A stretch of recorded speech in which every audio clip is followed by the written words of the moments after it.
Welcome to the Bookies Plus weekly betting show where you'll get free NFL picks for week 11 from 4 of our gambling experts. You can also find our free picks at bookies.com/picks. Not only do we have free NFL picks, but we've got you covered for just about any sport you like to wager on. Don't forget, there's a new episode of the show every Wednesday, remainder of the season. Normally, we're on a couple hours earlier. Special event out in Madison, Wisconsin at the RotoWire office today. So here we go.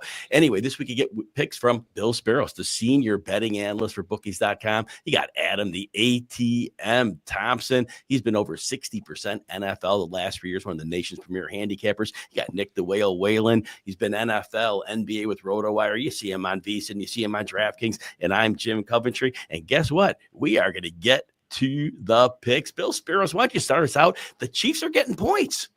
Oh, it's a glorious day.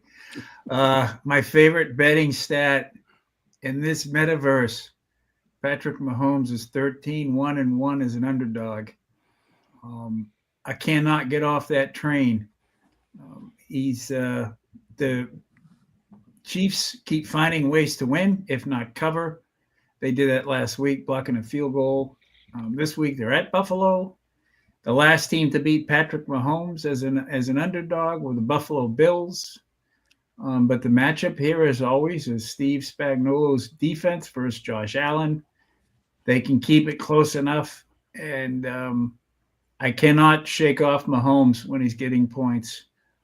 It is against my religion and my constitutionally held beliefs. Anybody else have anything on that game? All hail Patrick Mahomes. Yes. They should be running the ball with great success here. All right, let's go to Adam Thompson next. Speaking of the Chiefs, last year's opponent in the Super Bowl, the 49ers. 49ers are favored by almost a touchdown in a divisional game. What do you like here? Yeah, they're hosting the Seahawks, a team they already beat this season by 12, 38-26. The Seahawks team is a lot different than the one we saw earlier in the season. At one point, they were 3-0. Geno Smith was humming along. Since then, they've lost 5 out of 6 by an average of over 12 points per game. And then that includes that Niners loss. And, the Niners, they're finally getting healthy. Ayuk obviously not there, notwithstanding. But, the rest of this team is getting healthy. And, they're struggling to put teams away, which I think is a concern, especially when you're 6.5 against a team that passes the ball ad nauseum. Mm-hmm. But I think this needs to be a point where they make a statement. This needs to be a statement game. They rank top 10 against the run and the pass. Seattle ranks bottom 10 against the run and the pass. You need to make a statement here. You need to win by at least a touchdown at home to prove to a lot of people, including yourselves probably, that you're a legit Super Bowl contender. I think this is a statement-making game for the Niners, and they get it done at home. All right, we're going to move on next. We get both Nick and I like the Packers this week. We're going to let Nick start, and then I'm going to pile on. Yeah, I like the Green Bay Packers this week, guys. We are jumping on that train once again, which has burned us a couple of times this year. Packers have not necessarily been great covering against inferior teams, but guys, how can we hop on the Chicago Bears at this point? We locked this one in at Green Bay -5.5. They are coming off of a bye. The Bears offense could not be more of a disaster right now. If you're Green Bay, you probably wish Shane Waldron was still the offensive coordinator. I will say that, but you're also bringing in Thomas Brown, who was the offensive coordinator of that vaunted 2023 Carolina Panthers passing attack. Any change is probably positive given how bad Chicago has been these last couple of weeks, but this is a lot to try to fix with a new coach coming in, new terminology, trying to change all these things over the course of like 5 days leading up to this huge divisional game. Again, Green Bay coming in off a bye, should see a healthier version of Jordan Love. And you think of this Bears defense, it's still good. It's still a good unit. The numbers still check out on that season long, but the defense is starting to slip against the run. That is something that Green Bay has in its back pocket. I think we think of this more as a big play, explosive plays through the air type of offense, but Green Bay is capable of running the ball. I think they can do that against Chicago. And on the other side, part of the reason that the Bears have struggled so much offensively these last couple of weeks is their running game has completely evaporated as well. They got it going against bad opponents in the middle of the season, but all of a sudden DeAndre Swift is back in that zone where you don't want to put him in your fantasy lineups. Caleb Williams is being sacked 9 times by a terrible New England Patriots defense last week. Guys, the Bears have 3 of the 6 worst offensive games in the NFL this season by yards per play. So I look at this as a spot where Green Bay doesn't have to come in and play an A+ game. If they could just play even a B+ game, that's probably enough to win this game by a touchdown. Not much to add on this one, but I will say a couple of things. The Bears offensive line, they were about both tackles last week. They can't pick up a disguised pressure to save their lives. The Packers started to use those a few weeks ago, and they're going to be able to go right to this well. And again, the Bears pass rush is not going to be able to pick up much of anything. Also, I would think Matt Eberflus has completely lost the locker room. I live in the Chicago area, and I've heard comments in the local media that it's just, players are choosing not to answer the question, but you could tell it is very uncomfortable. This team has been lost, and this is a Packers team. The one, besides Nick being right about the run game, the one place you could attack the Bears with there is the middle of the field. They're not great against tight ends. Tucker Kraft could have a game. Jaden Reed should get back unlocked here. Yeah, so with Nick, not much to add here. Let's go back around the horn again, and let's go to Bill Speros. This time we're going to talk about the team that lost that Sunday night game in heartbreaking fashion, the Houston Texans. Yeah, first on the Bears, they haven't scored a touchdown since the Hail Mary, and they might not for the rest of the year. They're terrible. They're falling fast. Chicago is my pick to click for Belichick if it doesn't work out in Dallas next season for a lot of reasons. I don't think the Texans are going to give up 19 unanswered points to the Cowboys. Detroit is the Super Bowl contender out of the NFC. Dallas is the Super Bowl contender out of the NFC. There are going to be more bags on heads in that crowd than Cowboy shirts. This is going to be ugly. It's going to be an ugly crowd. Dallas losing to Houston, there's all that. I mean, Cooper Rush, Trey Lance, Don Meredith. Does it really matter who's playing quarterback for Dallas? I mean, come on. And we know Mike McCarthy isn't going anywhere because Jerry Jones has told us. So this is a team that's going to get worse and worse. It's sort of going to disintegrate in the same way you're talking about the Bears. I know this is 7 points. I think this is actually kind of a discount because of what happened last week. I don't know if the Cowboys are going to score a touchdown in this game. So, you get a 21-7 win here very easily. Can an in-state loss cause Jerry Jones to finally get rid of Mike McCarthy? Boy, that's a good question. I don't think so. No. He's stuck in his heels on this so deep. And I don't think Belichick is ready to make a move, especially with a terrible team. He wants that coaching record. He doesn't feel like he's already got the most NFL losses ever. He doesn't want to add to that total if he doesn't have to. I think they're just going to ride this out. I mean, they might have an outside shot at Shedeur Sanders in the draft now if they keep collapsing. I don't know what benefit it is for Dallas to even try at this point, to be honest. Well, we've got a couple Belichick references, and we'll make another one because Adam Thompson will talk about Belichick's former team. He likes the Patriots here. Let's hear what you got. Yeah, I knew what Bill was going to wear today, so I quickly veered. Super Bowl 36, by the way. Here, this is a throwback. That's a throwback, all right. Speaking of throwback, Drake May looks like a quarterback. Not quite Tom Brady yet, but they've covered in 3 straight. They've won 2 out of 3. He's looking good. He's taking on a Rams defense here that ranks 30th in pass yards per attempt. So I think he can actually kind of take that next step and continue progressing. And as far as the Rams go, they just lost a game they should have won. I think they're kind of angry, and that could go one of 2 ways. But the run game is gone for the Rams. They're averaging 30. I think they're 31st in the league in yards per rush attempt. And the Pats have fared well against teams who can only do one thing, mainly throw. Like the Seahawks, they held them to, I think, 23 points. The Bengals, they held it under 20. The Jets, they've held down other teams as well. So I think this matchup, you're getting points for a home team that's kind of at least, gained a little confidence. If it becomes a shootout, that's going to be a problem. Drake May cannot keep up with Matthew Stafford, but I think the defense can do enough. They like those 16-9, 21 at most to 17 type games. I think they can hang in those games, and you're getting that team +5 at home. I'll take that. All right, our next one, this pick I had by number 4, just almost missed a cut. Nick Whalen's going to talk about the Colts getting 4 points. Well, I'm going to peel back the curtain a little bit here, guys, on this show. We get our picks in on Tuesday. And at the time, I'm looking at this line and I'm thinking, the Colts aren't exactly playing well right now, but how could the New York Jets be 4-point favorites against this team, which has plenty of offensive upside? Well, we found out why in just the last couple of hours here, because the Indianapolis Colts, who you may remember not long ago installed Joe Flacco as the starter for the rest of the season. We're not going to hear any questions about it. He's the guy. Well, we have reversed that after 2 games, and now in steps Anthony Richardson. So this pick was under the pretense that Joe Flacco would be playing. I will say that. But for the integrity of the pick, for the integrity of the show, I will continue to make the case for the Indianapolis Colts. I still think I trust the Colts with Anthony Richardson more than I do the Jets. Think about that. Think about that statement, because I don't trust the Colts very much with Richardson. He's one of the most turnover-prone quarterbacks in the league. But this New York Jets team, man, I mean, just completely uncompetitive over the last couple of weeks. We saw it this past week on full display against Arizona. That was one of those kind of could have gone either way games. You saw a lot of people on the Jets, a lot of people on the Arizona side, and you knew 2 drives into the game that the Jets just didn't have it. And I think if you took anything from that Houston game a couple of weeks ago, it should not have been the Jets are back. It's Houston is so banged up right now that they just can't put anything together. This New York running game continues to be a huge issue week to week. They failed to crack 300 yards of offense in each of the last 2 games. The defense, of course, has fallen off of a cliff. That was supposed to be the one thing that you could depend on with the Jets this season. Even if there was some rockiness offensively with Aaron Rodgers, it was, we have one of the top 5 defenses in the NFL.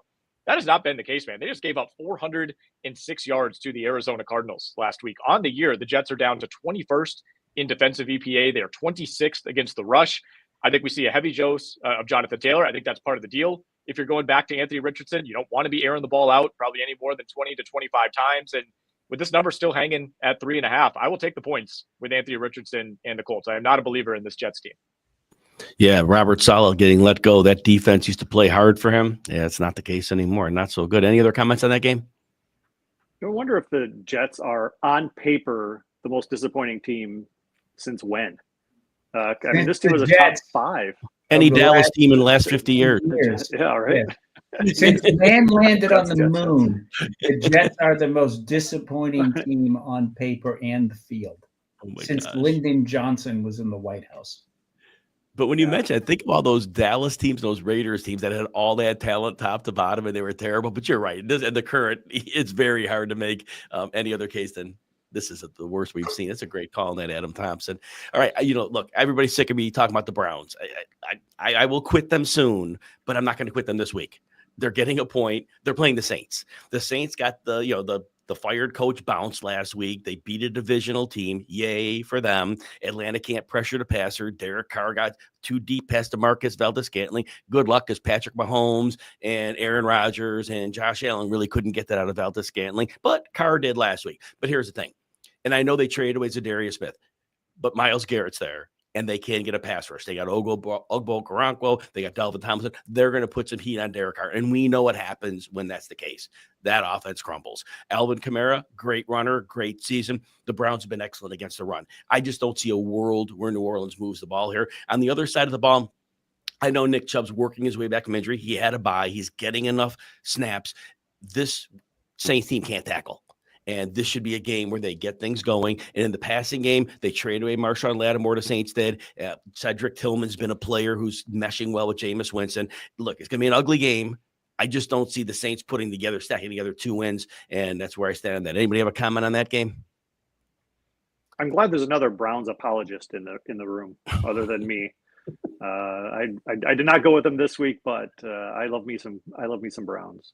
Yeah, I like them this week. All right, let's go Jameis homecoming. I'm down with that. Yes, yeah, right. Jameis has been around a little bit. It's spent that time in New Orleans. Love that. Let's go around the horn one more time. Bill, you want to lay some big number with the Lions here.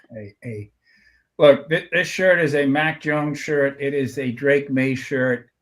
Mac Jones is 0-13 against the spread as an underdog in his last 13 games. I love that stat. Hence the dual jersey, dual threat. He's a dual threat. He can lose you on the money line and on the points. I mean, he was terrible against the Vikings at home, and he was literally at home. He's from Jacksonville. The Lions roared back against a real team. They put up 52 on Tennessee about a month ago. and the Jaguars aren't much better. You know, the Lions are still 9-2 against the line this year. The Jaguars haven't won on the road. You know, there's a reason why this number exploded. They were 12.5-point favorites at Tennessee, and they crushed that one. I just think that this one is going to get away, and it's going to get away ugly. And Dan Campbell has shown he does not let up. If there's any chance to put this one away, they're going to put it away, and they're going to keep going. And the Jaguars are the perfect patsy, even on a monster line like this. Adam Thompson, you're going to be the one of the four of us who have two underdogs going this week. Tell us about the Titans. Yeah, I don't think anybody here has taken the Titans all year, probably. And that's probably worked because they've only covered one game all year. But I think finally now they're getting a lot of points. I think they're playing in the right direction. Will Levis looked all right in his return back into the lineup last week against a top-ranked Chargers defense. And this Vikings team, you know, they started the season, they were 5-0 straight up and against the spread. Since then, it's gone downhill pretty quick. They haven't scored over 21 points in 3 straight weeks. 2 of those games were against bottom 5 defenses. Tennessee's number 1 in the NFL against the pass. So I think they're playing in the right direction. Tennessee at home is a much better version than on the road. And we're getting 6 points right now at home. So Tennessee, I will be the first. I will be a trailblazer. I will take the Tennessee Titans against the spread this week. Love that. Now we have a couple over and unders here. Nick, I talked earlier about the Cleveland Browns getting the point. Nick likes the under in that Cleveland New Orleans game. Nick, why don't you tell us about that one? Well, first, I want to thank Adam for his service, taking the Tennessee Titans here. Very brave of you this week, Adam. That one's closer to a stay away for me. You know, you look at a Vikings team that over the last 2 weeks has just given away possession after possession after possession. 3 picks last week against Jacksonville. Missed field goals the week before against the Colts. I do wonder if Sam Darnold could just avoid the key mistakes, just avoid the interceptions in the end zone. Is that a game that Minnesota could win by a touchdown? But nonetheless, I admire your bravery.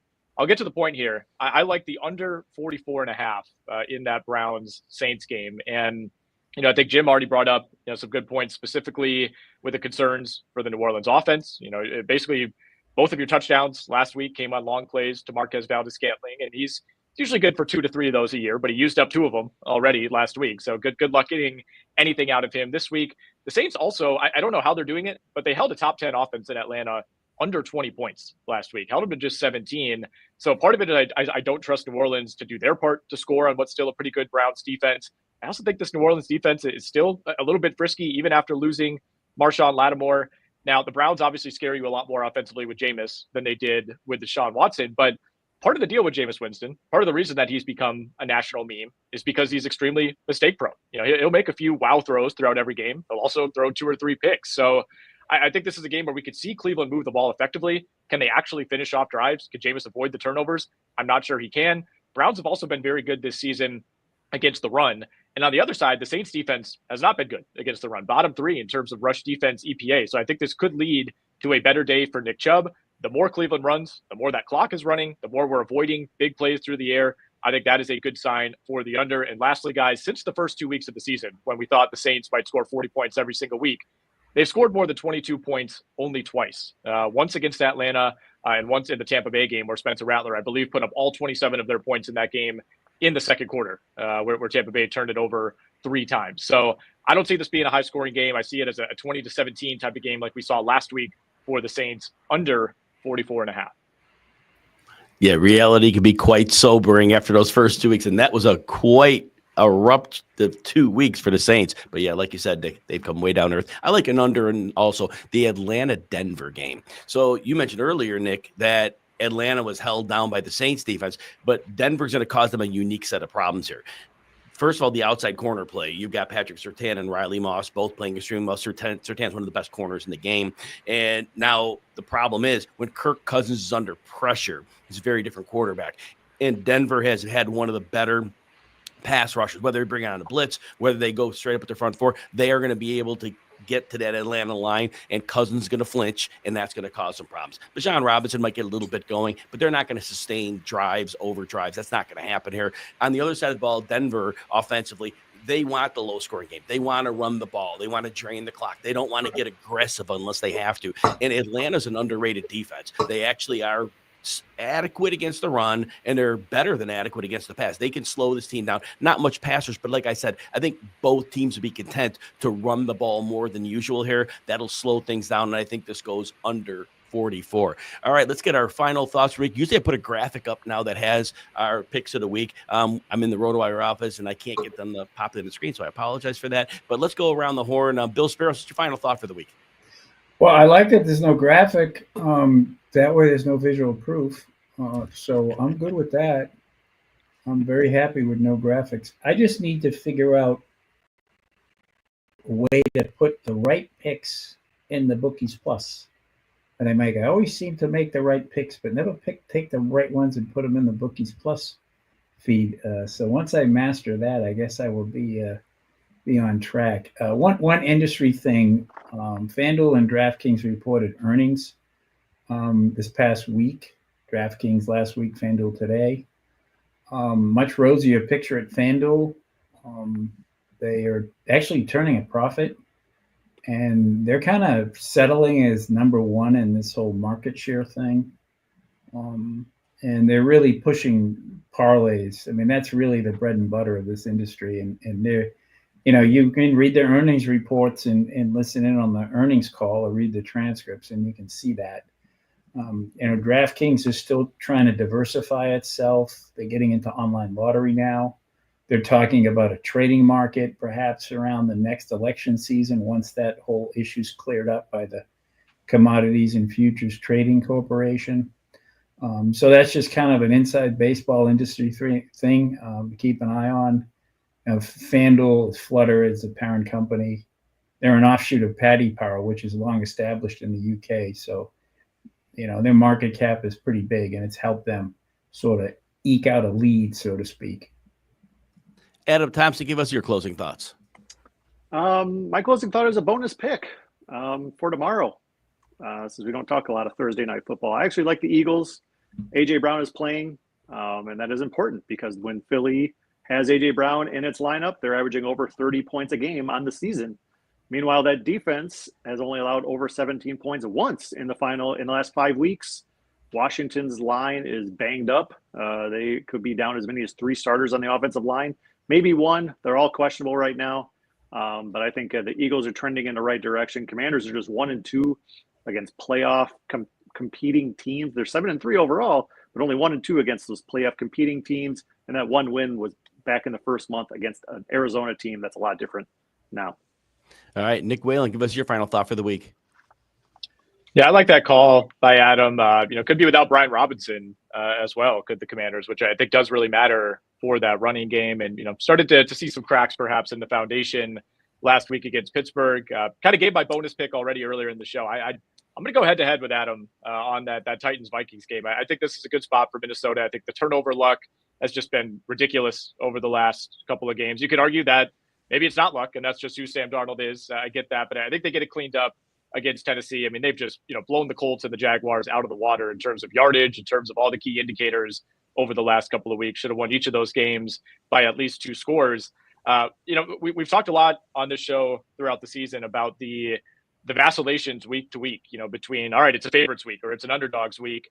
Be interested to see which way we bounce this week, because it was certainly a dog week in week 10. 11-3 against the number were underdogs last week. We had 6 outright wins, capped off by the Dolphins taking care of business in LA on Monday night. So something to monitor going forward. I know that the sports books were crying poor a couple of weeks ago. Public was on a nice little streak, but things came back around in week 10. Your point about the sentiment, talking about companies and earnings, that run about the public had the first half of the season was actually mentioned by DraftKings in the earnings call. Favorable public outcomes, I believe, was the way they phrased it, to actually lower guidance moving forward. So that actually comes up on the bottom line now. It's not just. I think they mentioned something about Bookies Plus. Bookies Plus is just printing too much money to put us out of business. Something like that. I'm doing my best to keep them in business, but you know how that goes. All right, everybody, let's recap our picks for the week. Again, I'm sorry, I don't have the graphic next week. I will. It was my fault. Our great production team had it done for me, but I blew it. Anyway, Bill Speros goes with the Chiefs plus 2.5, the Texans minus 7.5, and the Lions minus 13. Adam Thompson goes with the 49ers minus 6.5, the Patriots getting 5, and the Titans getting 6. He's going to break that train of bad play by the Titans. Nick Whalen goes with the Packers minus 5.5. The Colts, again, he made that pick before the Anthony Richardson move, but he defended it well. And then the under in the Cleveland New Orleans game. I went with the Packers also, like Nick did, minus 5.5. The Browns plus 1. I know. I'll never give up on them. And then the under in the Atlanta Denver game. All right, this has been the Bookies Plus weekly gambling show. Be sure to bookmark bookies.com/picks so you can check out our free picks for both the NFL and all other sports. Again, new episode every Wednesday for the remainder of the NFL season. Thanks, everyone, and we'll see you next week.